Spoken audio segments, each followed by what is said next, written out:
I'm working on a 1985 IROC Camaro with a 305 twin-port injection engine. The interesting thing about this car is that it's been parked since 1994, almost 25 years. Talked to the owner. They parked it in the garage to save it. It was running fine. They parked it, put it in park, shut it off, and it hasn't moved in 25 years.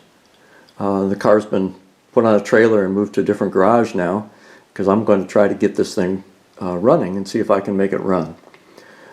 Initially, we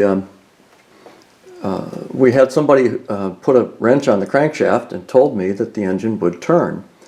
When I got in here, I found that what he had done was loosened the harmonic balancer bolt, and so the balancer bolt was loose. I've put a breaker bar on it and started to torque it back up, but the engine will not rotate.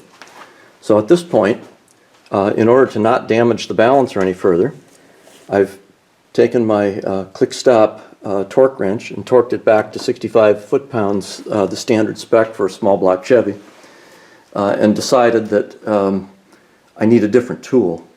So in the meantime, while I'm waiting for my tool to come, I've pulled out all the spark plugs, and I've used PB Blaster as a starting point, as a penetrating oil, and with some difficulty managed to spray into all the cylinders, probably a 5 or 10 second shot into each cylinder, and used this piece of hose. Some of the cylinders with all the plumbing are very difficult to get a can into, even with the standard, what it was, about 6-inch straw or so here. So I was trying to use that straw, and I could get some of the cylinders, but the ones in the back were difficult.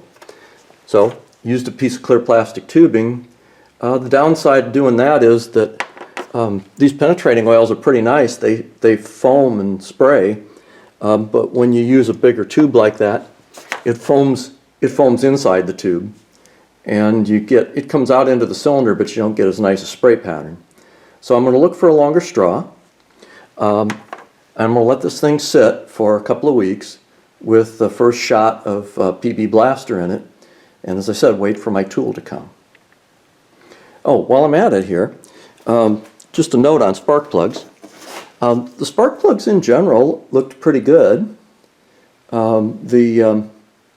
They were about the right color and gap and so forth. But on this side, I don't know if this will show real well. Here we go. But there's some corrosion in the gap on, this would be cylinder number 3, the second one back on the driver's side. And on cylinder number 5, it's even worse. Let's see, here's a good... The gap is filled with corrosion, and to me that's a little bit of an ominous sign, because otherwise, if I say all the plugs are in good shape. Here's a better look at those plugs. The one on the left is pretty normal, but you can see when we zoom in, the one on the right has got a lot of corrosion in the gap. So at this point, since the engine is stuck, it's no problem. I'm going to take my wrench and I'm going to torque that balancer back up and get back to you in a couple of weeks.